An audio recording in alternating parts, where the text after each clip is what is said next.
the lonely star who dreamed of light. Close your eyes now and let me tell you a story written in the stars themselves. A story of loneliness and light, of dreams that span the darkness between galaxies, and of a star who traveled further than any star should ever go.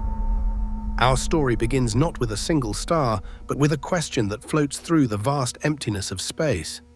Can a star be lonely? In the depths of intergalactic space, far from any galaxy, far from the warm embrace of stellar neighborhoods, there drifts a wanderer. This is a rogue star, cast out from its home, traveling through the void between the great islands of light we call galaxies. It moves through darkness so complete that if you could stand upon a world orbiting this star, you would look up and see no Milky Way.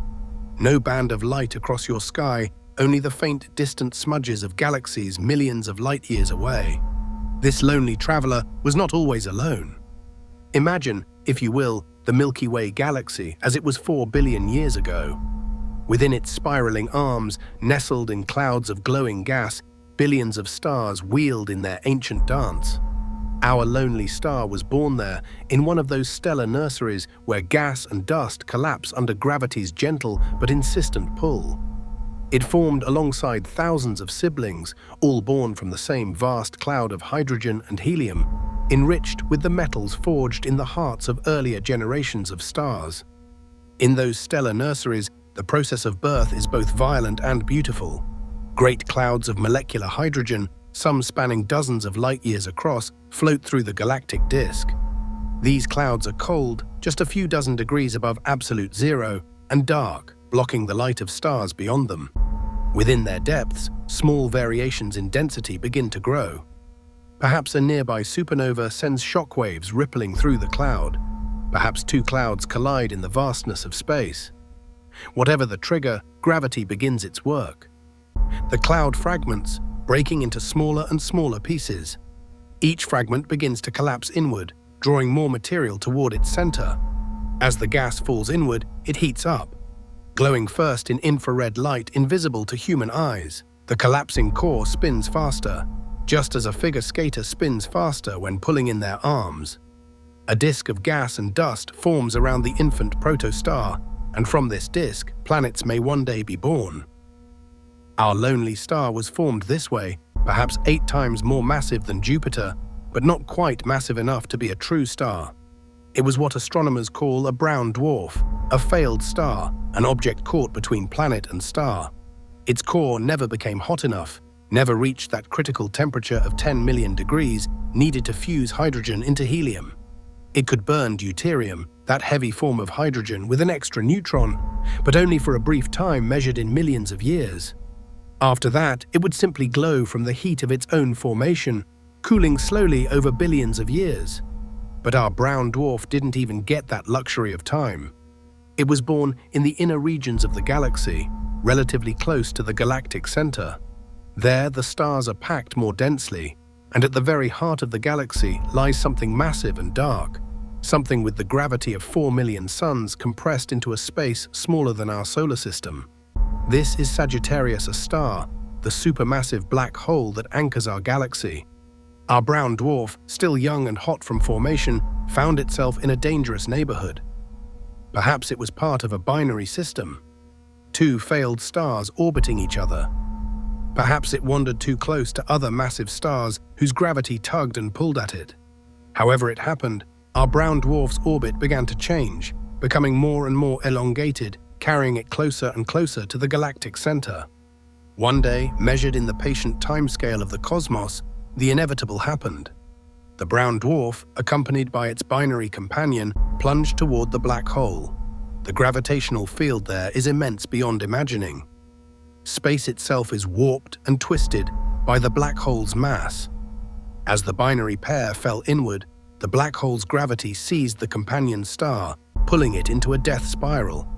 But in that same moment, through the complex dance of gravitational interactions, our brown dwarf was flung outward. It was accelerated to incredible speeds, more than 2 million miles per hour, far faster than the escape velocity of the entire Milky Way galaxy. In the span of just a few hundred years, barely an eye blink in cosmic time, The brown dwarf shot through the galactic disk and out into the void beyond. And there, in the darkness between galaxies, it has traveled ever since. Imagine the journey of this lonely star. It has traveled for billions of years through the intergalactic void. The distance from Earth to the nearest star, Proxima Centauri, is just over 4 light-years. The Milky Way galaxy itself is about 100,000 light-years across. But the distance from the Milky Way to the nearest major galaxy, Andromeda, is 2.5 million light-years. And our lonely star travels somewhere in that vast gulf, that ocean of emptiness where one might travel for hundreds of thousands of light-years without encountering another star. The loneliness of such a journey is difficult for the human mind to grasp. If you could somehow stand on a planet orbiting this rogue star and look up, you would see a sky unlike anything visible from Earth.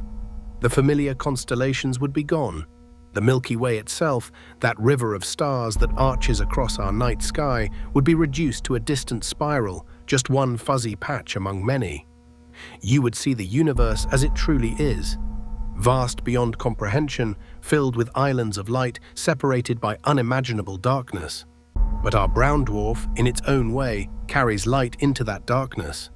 Though it never achieved true stellar fusion, though it could never shine with the steady brilliance of a hydrogen-burning star, it still glows.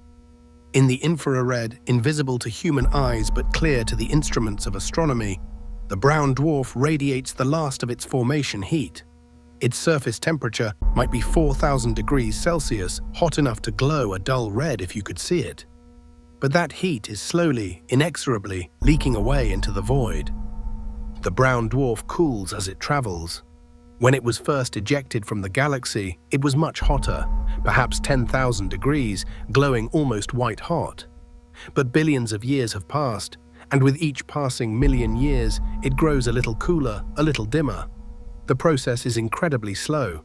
Even after 10 billion years, a brown dwarf might still glow with a surface temperature of several thousand degrees. But the trajectory is set. Eventually, in the far distant future, it will cool to the temperature of space itself, becoming a dark, cold ember drifting through the void. Does it dream, this lonely star? Can an object of plasma and gas, of atoms stripped of their electrons and packed together under immense pressure, be said to dream? In one sense, of course not. A brown dwarf has no consciousness, no awareness. It is simply matter obeying the laws of physics, cooling according to the principles of thermodynamics, moving through space according to Newton's laws and Einstein's geometric description of gravity. But in another sense, perhaps yes. Perhaps the dream is encoded in the very atoms that make up this failed star. Most of the brown dwarf is hydrogen and helium, the primordial elements created in the Big Bang 13.8 billion years ago. But mixed in with that primordial gas are heavier elements: carbon, oxygen, nitrogen, iron, silicon. These elements were not present at the beginning of the universe. They were created in the hearts of earlier generations of stars, then scattered into space when those stars died. Every iron atom in the brown dwarf was forged in the collapsing core of a massive star, in the final seconds before that star exploded as a supernova. Every carbon atom was created in the fusion reactions within a red giant star, as that star neared the end of its life. These atoms carry within them the memory of stellar fires, the legacy of stars that shone billions of years ago. In that sense, the brown dwarf is made of starlight itself, carrying within its substance the compressed history of stellar birth and death. And perhaps the dream is this: that one day somehow this lonely wanderer might return, that its journey through the darkness might not be endless, that it might find its way back to a galaxy, any galaxy, and once again be part of the great community of stars. This dream is not as impossible as it might seem. The universe is not static. The Milky Way and Andromeda galaxies are moving toward each other, drawn together by gravity.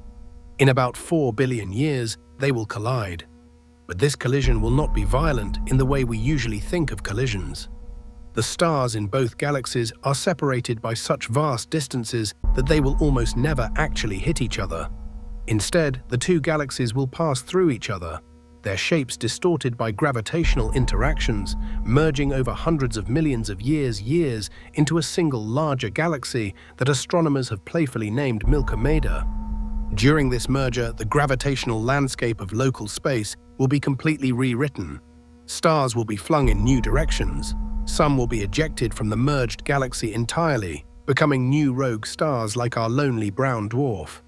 But other rogue stars currently drifting in intergalactic space, might be captured by the gravity of the merger, drawn back into the light. Could our lonely star be one of those captured wanderers? The probability is low. Space is so vast, and the brown dwarf is so small and dim. But the possibility exists. In the far future, billions of years from now, this lonely traveler might find itself once again part of a galaxy, surrounded by the light of other stars. But that is a dream for the distant future. For now, in this eternal present, the brown dwarf continues its solitary journey. Let us stay with it a while longer, this lonely star drifting through the dark. Let us imagine what it would be like to be a passenger on such a journey. To witness the slow passage of cosmic time from this unique vantage point. Years pass, decades, centuries. From the brown dwarf's perspective, if it could perceive time, the galaxies in the distance would show almost no change. They are simply too far away, and light travels too slowly for change to be apparent on human timescales. But over millions of years, patterns would emerge. Galaxies would slowly shift position, their light redshifted by the expansion of the universe. The distance between our lone traveler and the nearest galaxies would gradually increase, pushed apart by dark energy, that mysterious force that accelerates the expansion of space itself. The brown dwarf cools as it travels. Its infrared glow becomes steadily dimmer. The outer layers of the star radiate their heat into space, and slowly, over millions of years, that heat makes its way from the interior to the surface and out into the void. The process follows the inexorable laws of thermodynamics. Heat flows from hot to cold, from the star to the surrounding space, which hovers just a few degrees above absolute zero, kept warm only by the faint glow of the cosmic microwave background, the afterglow of the Big Bang itself. As the brown dwarf cools, its color shifts. What was once a dull red becomes darker, deeper, moving into the infrared spectrum beyond human perception. If you could watch this star over billions of years, you would see it fade from view, becoming first a faint crimson ember, then a dark red glow, then invisible to optical telescopes, detectable only by instruments sensitive to the longer wavelengths of infrared light. But even as it fades, the brown dwarf remains. Its matter does not disappear. The atoms that compose it continue to exist, bound together by gravity and by the strange physics of electron degeneracy pressure, the quantum mechanical effect that prevents the electrons in the brown dwarf from being compressed beyond a certain density. Inside the brown dwarf, there are no fusion reactions, no source of new energy, but the remnant heat from its formation, now 4 billion years in the past, still warms its core. That core, compressed to incredible densities, contains carbon and oxygen, the heavier elements that remain after any deuterium burning has ceased. The temperature at the center is still hundreds of thousands of degrees, hot enough to ionize any atoms, stripping them of their electrons and creating a plasma of naked nuclei surrounded by a sea of electrons. This electron sea is what holds up the brown dwarf. In a normal gas, temperature and pressure are related. Heat a gas and it expands, cool it and it contracts. But in the conditions of a brown dwarf's interior, something different happens. The electrons are packed so densely that they enter a state called degeneracy.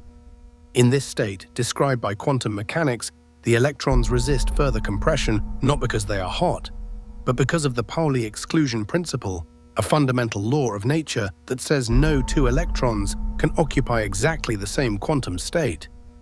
This degeneracy pressure is what keeps the brown dwarf from collapsing further under its own gravity. It is not the energy of fusion, as in a normal star, that holds up the brown dwarf. It is the quantum mechanical resistance of electrons being forced too close together. This same principle operates in white dwarf stars, the remnants of stars like our Sun, after they have exhausted their nuclear fuel. But brown dwarfs never achieve fusion in the first place. They are held up by degeneracy pressure from birth. As our lonely brown dwarf continues its journey, we might wonder, does it ever encounter anything in the intergalactic void? The space between galaxies is not completely empty. There is gas there, hydrogen primarily, diffused incredibly thinly through the vastness. The density is perhaps 1 atom per cubic meter, compared to the billions of atoms in each cubic centimeter of air you breathe. This intergalactic medium, as astronomers call it, is so tenuous that it barely interacts with our traveling star. But over billions of years, a few atoms do collide with the brown dwarf, adding their infinitesimal mass to its bulk. There might also be dark matter. Most of the matter in the universe is dark matter, invisible stuff that interacts with normal matter only through gravity. We know it exists because we can see its gravitational effects on galaxies and clusters of galaxies. The brown dwarf passes through clouds of dark matter as it travels, though these clouds are spread so thinly that their effect is negligible. The dark matter particles, whatever they are, pass through the brown dwarf just as easily as the brown dwarf passes through them. Very rarely, perhaps once every few million years, the brown dwarf might pass relatively near another object. Perhaps a rogue planet, a world ejected from its parent star system and now drifting alone. Perhaps another rogue star, another wanderer like itself. These encounters are always distant by human standards. The objects might pass within a light year or two of each other, never coming close enough to significantly affect each other's trajectories. But in those rare moments, the lonely star is not quite so alone. For a brief time, measured in tens or hundreds of thousands of years, there is another light in the darkness, another warm body in the cold. But these encounters always end. The objects, bound by their own trajectories, move apart again, and the solitude returns. Let us now change our perspective. Let us leave our lonely brown dwarf for a moment and consider the broader population of rogue stars of which it is a member. Scientists estimate that there may be as many rogue stars in the universe as there are stars in galaxies. This stunning fact emerged from studies using the Wide Field Infrared Survey Explorer, or WISE, a space telescope that mapped the entire sky in infrared light. WISE detected a faint, diffuse glow in the darkest parts of the sky, a glow too bright and too blue to come from the most distant galaxies. The best explanation is that this glow comes from rogue stars, billions upon billions of them, scattered through intergalactic space. These rogues were ejected from their galaxies by several mechanisms. Some, like our lonely brown dwarf, were flung out by close encounters with supermassive black holes. Others were ejected during collisions between galaxies, when the gravitational chaos of the merger accelerated stars to escape velocity. Still others might have been ejected during the formation of their galaxies, in the turbulent early universe when galaxies were still assembling themselves from smaller pieces. In the Virgo cluster of galaxies, located about 54 million light-years from Earth, astronomers have found direct evidence of these intergalactic stars. When the Hubble Space Telescope pointed toward the Virgo cluster in 1997, it detected stars drifting in the space between galaxies, more than 300,000 light-years from the nearest galaxy. This was the first direct detection of intergalactic stars, and it opened astronomers' eyes to a new population of cosmic wanderers. Later studies found hundreds of rogue stars in the space between the Milky Way and Andromeda. These stars are red giants with high metallicity, meaning they contain relatively large amounts of elements heavier than hydrogen and helium. This high metallicity is a signature of their origin. They were born in the inner regions of the Milky Way, where generations of stellar death and birth have enriched the gas with heavy elements.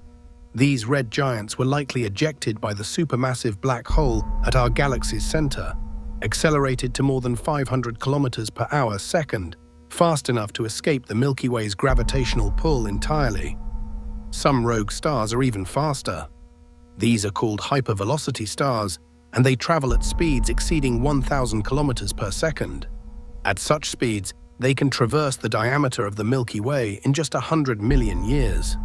The fastest hypervelocity stars ever detected are moving at more than 1,700 kilometers per second, fast enough to escape not just their home galaxy, but potentially even the gravitational pull of their entire galaxy cluster. All these rogue stars, from the brown dwarfs to the red giants to the hypervelocity sprinters, share one thing: they are alone. They have been severed from their galactic homes, cast adrift into the void. And in that shared loneliness, they carry with them a kind of resilience, a testament to the fact that existence continues even in isolation. But there is another kind of star we should consider, one that seems to embody the opposite of loneliness. A star that shouts its existence across the universe with beams of light so bright they can be detected from thousands of light years away. This is the pulsar, the cosmic lighthouse. Pulsars are neutron stars, the collapsed cores of massive stars that exploded as supernovae.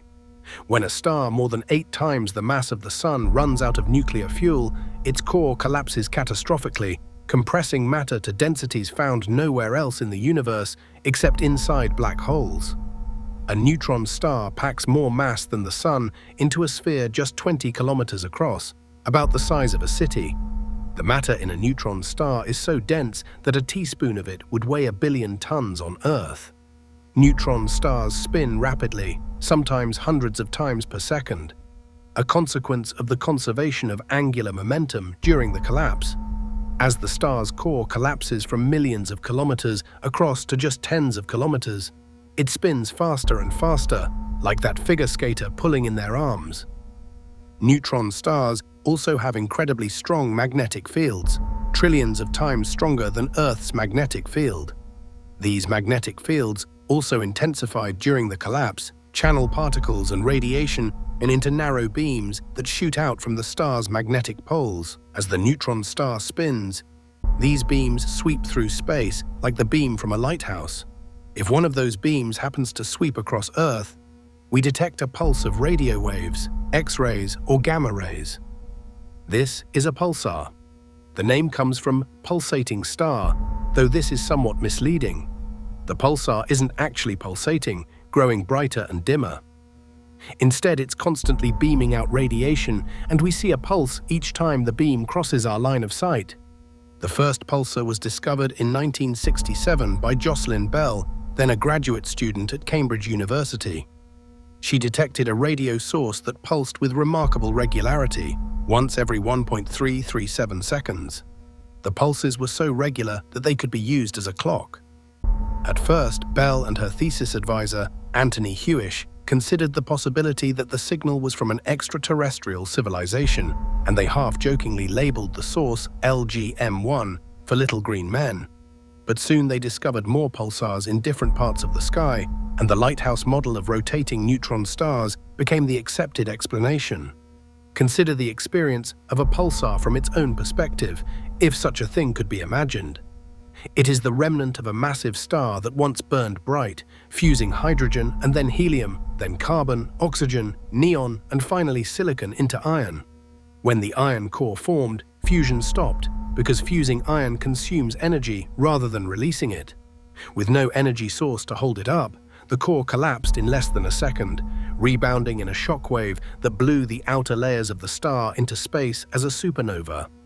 What remained was the neutron star, impossibly dense, spinning madly, its magnetic field twisted and intensified by the collapse. From this tiny spinning object, beams of radiation blast out into space at nearly the speed of light. Charged particles spiral along the magnetic field lines, accelerating to tremendous energies, and when they do, they emit radiation. This radiation is beamed along the magnetic axis, creating the lighthouse effect. But unlike a lighthouse, which can shine its beam indefinitely as long as it has a power source, a pulsar gradually slows down. The emission of all that radiation carries away energy, and since the pulsar has no new energy source, this energy must come from the pulsar's rotation. Slowly, over millions of years, the pulsar spins more and more slowly. As it does, the beams of radiation weaken. Eventually, after perhaps 10 million years, the pulsar slows so much that it can no longer produce detectable beams. It becomes a regular neutron star, still spinning, still incredibly dense, but no longer shouting its presence across the cosmos. In a sense, pulsars are the opposite of our lonely brown dwarf. Where the brown dwarf is silent, cooling alone in the dark, the pulsar is loud, broadcasting its existence with every rotation.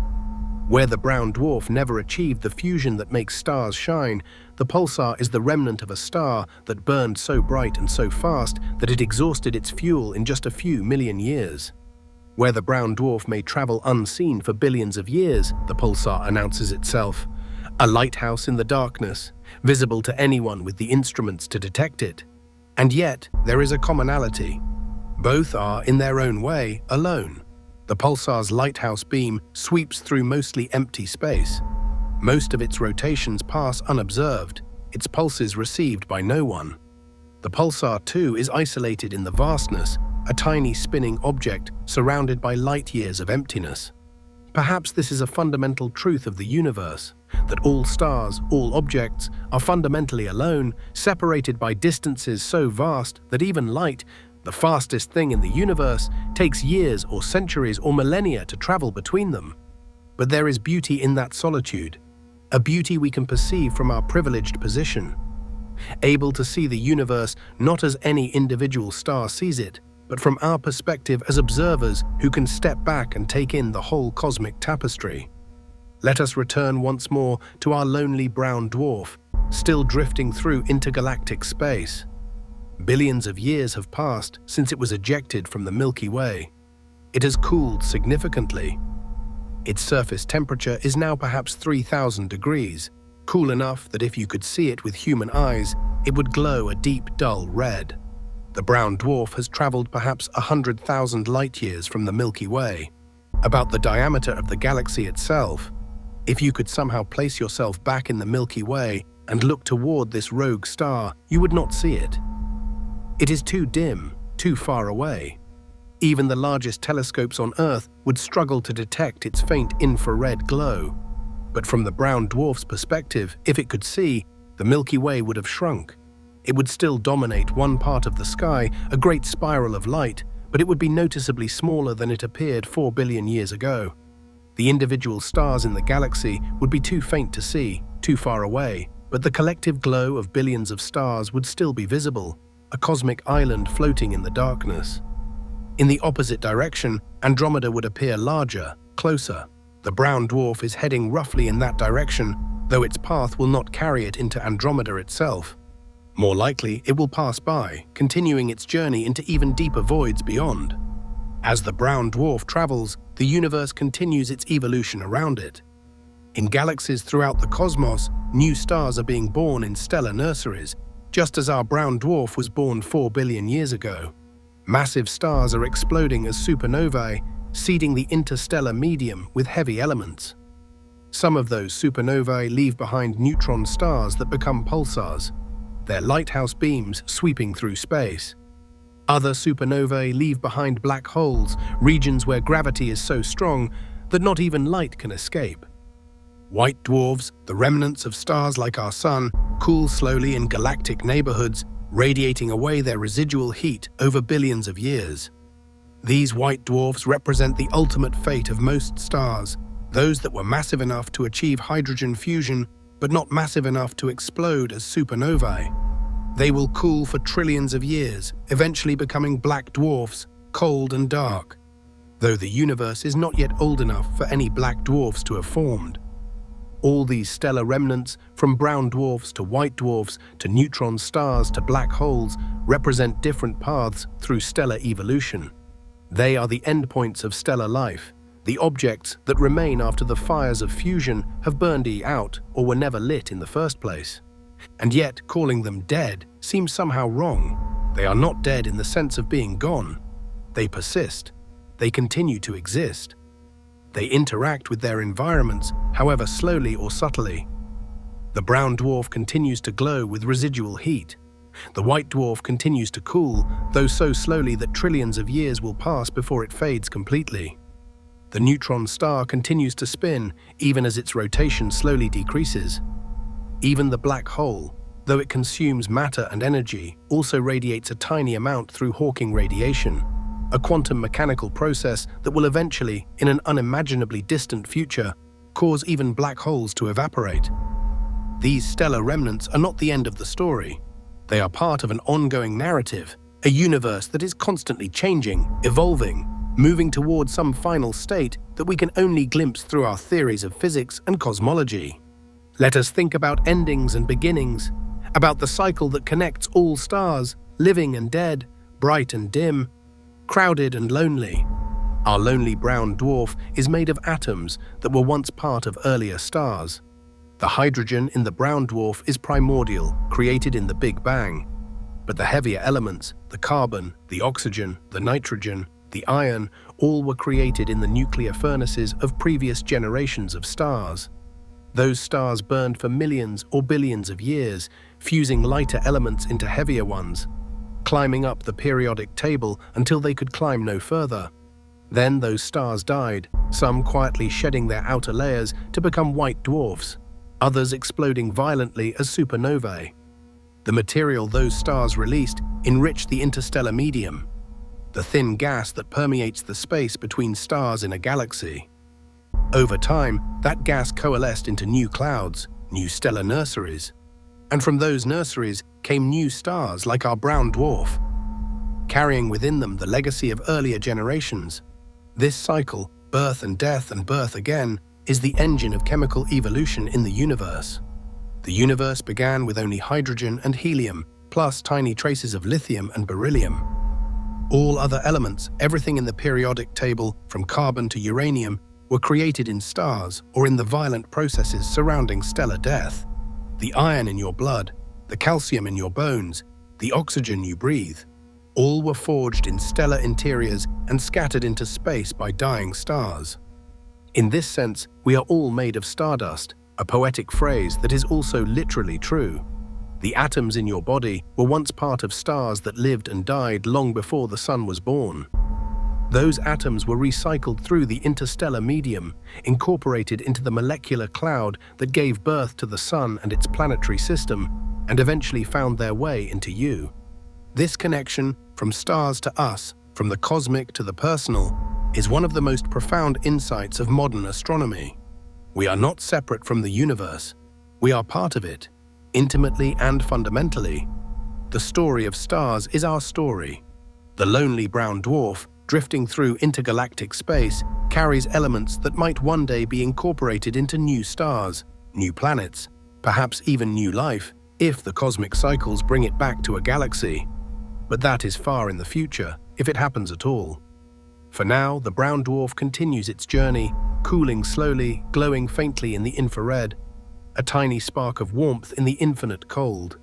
Let us imagine the brown dwarf's future, projecting forward billions of years from its current position. In 4 billion years, the Milky Way and Andromeda will collide. For the brown dwarf, still drifting in the space between the two galaxies, this merger might bring change. The gravitational chaos of the collision will reshape the trajectories of countless stars. Some will be flung outward, becoming new rogue stars. Others will have their orbits changed, sending them spiraling inward toward the merged galactic core. For the brown dwarf, there is a chance, however small, that it might be captured by the gravity of the merging galaxies, drawn back into a stellar community after billions of years of solitude. But more likely, the merger will pass it by. The brown dwarf will continue its outward journey, now traveling away from Milky, the merged galaxy. It will dim further as it cools. Its infrared glow will become harder and harder to detect. Eventually, perhaps 20 or 30 billion years from now, it will cool below the temperature at which water freezes, about 273 Kelvin. It will continue to cool, approaching the temperature of the cosmic microwave background, the faint afterglow of the Big Bang, but even then the brown dwarf will not disappear. It will still exist as a cold, dark mass drifting through space. Its atoms will remain, bound together by gravity and quantum mechanics.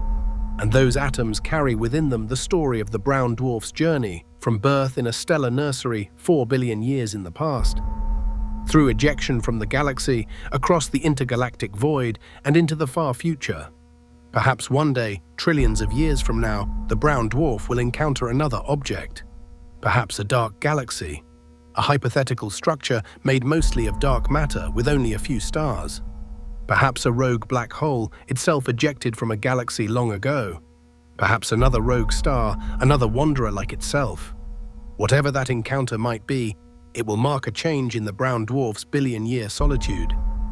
And in that change, in that moment of connection, however brief, perhaps we can find a kind of answer to the question we asked at the beginning. Can a star dream? If a dream is a hope for connection, for warmth, for light, then yes, our lonely star dreams. It dreams in the only way a star can, by continuing to exist, by carrying forward the material and energy given to it at its birth, by maintaining its identity as a distinct object, even in the face of the universe's tendency toward entropy and uniformity. The brown dwarf's dim glow, invisible to human eyes but real nonetheless, is its dream made manifest.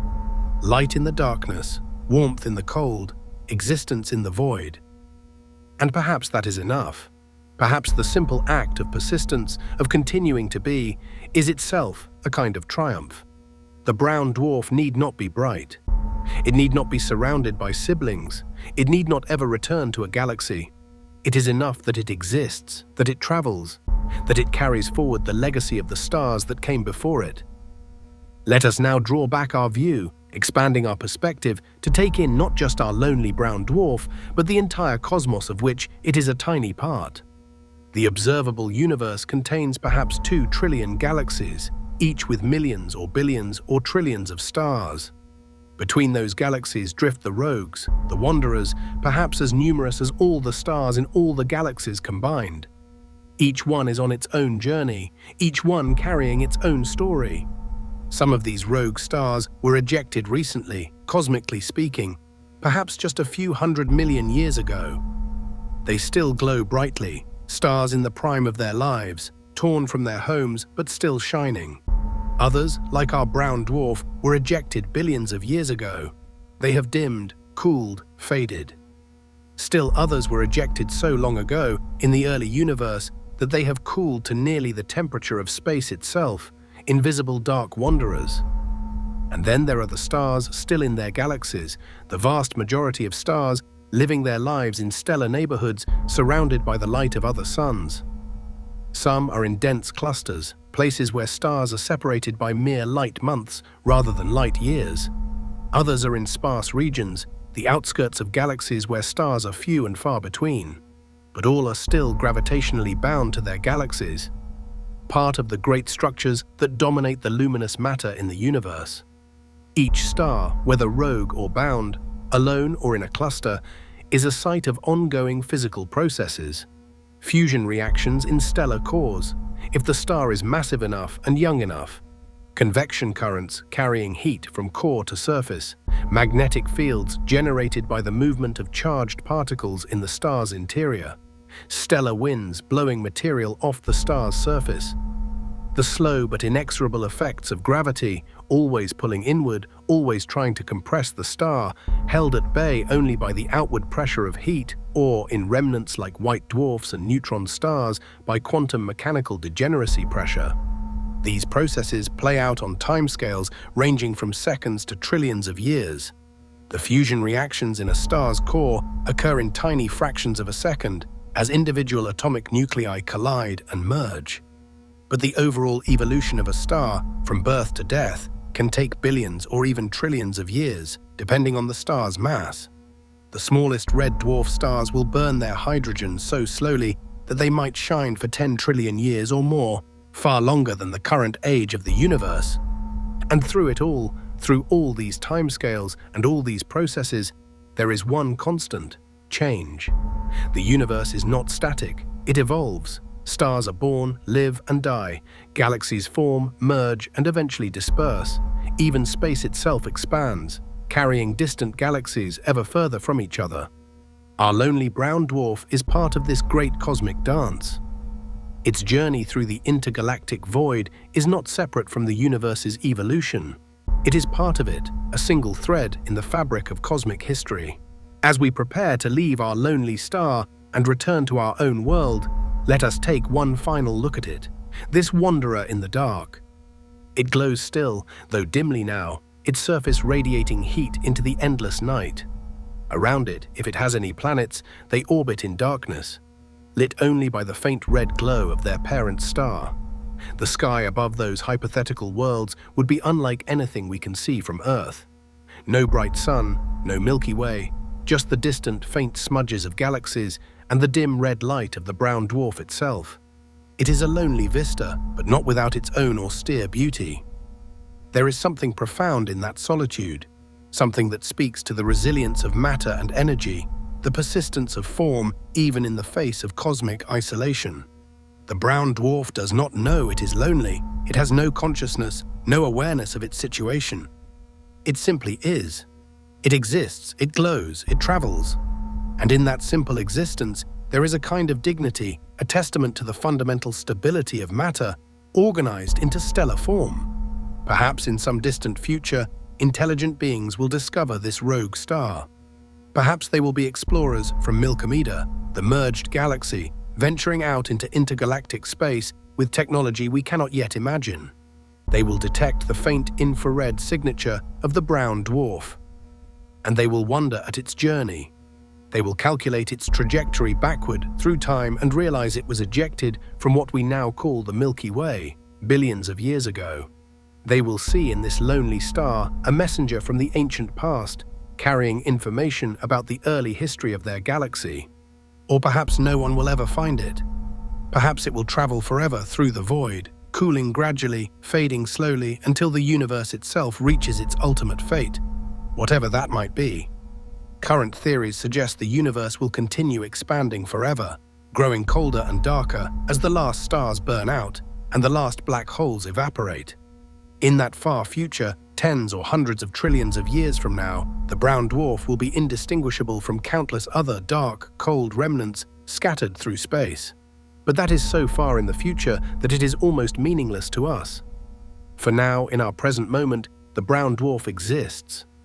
It glows, it travels, and it reminds us that the universe is vast beyond imagining, filled with wonders both bright and dim, both loud and silent.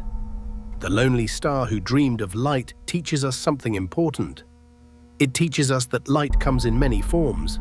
There is the brilliant light of stars burning hydrogen in their cores, blazing across billions of miles of space.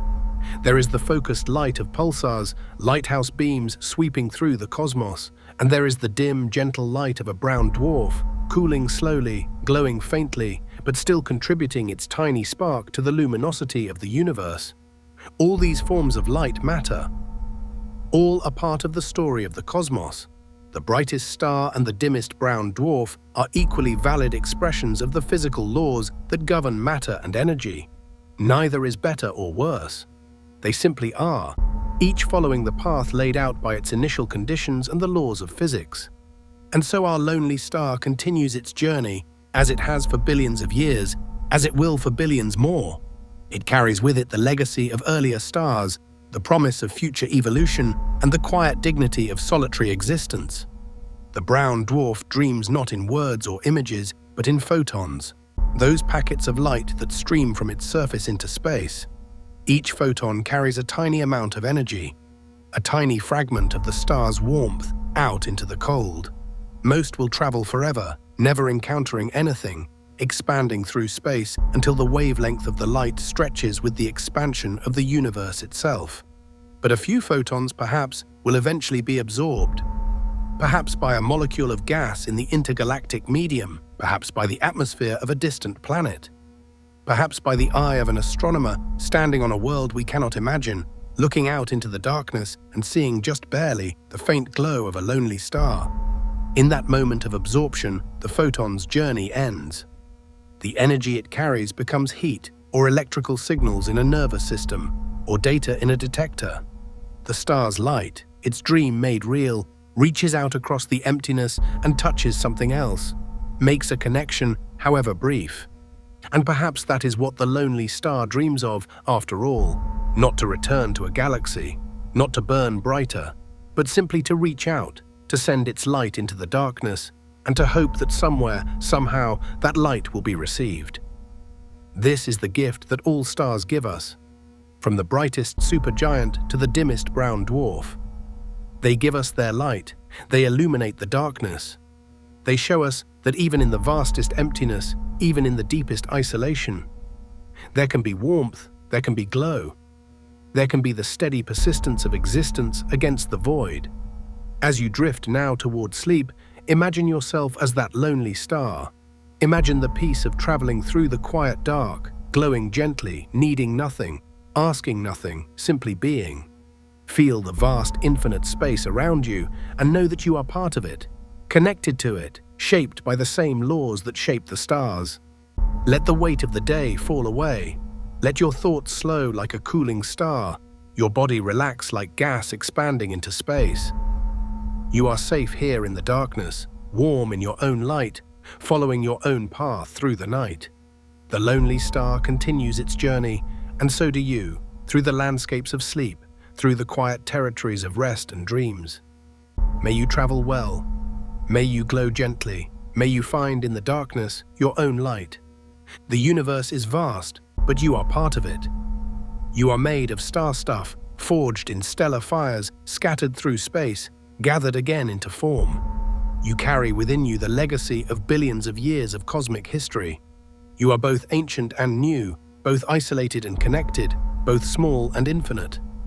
Rest now, traveler. Let the story of the lonely star carry you into sleep. Let the gentle darkness embrace you. Let the cosmic rhythms slow your breathing, quiet your mind, ease you into the peace that waits at the edge of consciousness. The brown dwarf glows on in the intergalactic void, patient and eternal, a tiny spark in the infinite dark. And you too shine in your own way, carrying your own light through your own journey. Sleep well, dreamer. May your rest be deep and peaceful. May your dreams be filled with the gentle wonders of the cosmos. May you wake refreshed, carrying with you the quiet strength of stars that persist against the darkness. And if this journey through the cosmos has brought you a moment of peace, a breath of calm, then perhaps you might return again for another voyage through the stars. There are infinite stories written in the heavens, infinite paths to explore, infinite wonders waiting in the dark. But for now, let yourself drift. Let yourself float in the vast, quiet spaces between the stars. Let the story of the lonely star who dreamed of light guide you gently into the soft embrace of sleep. Good night, fellow traveler. Good night, child of stars. Good night, sweet dreams.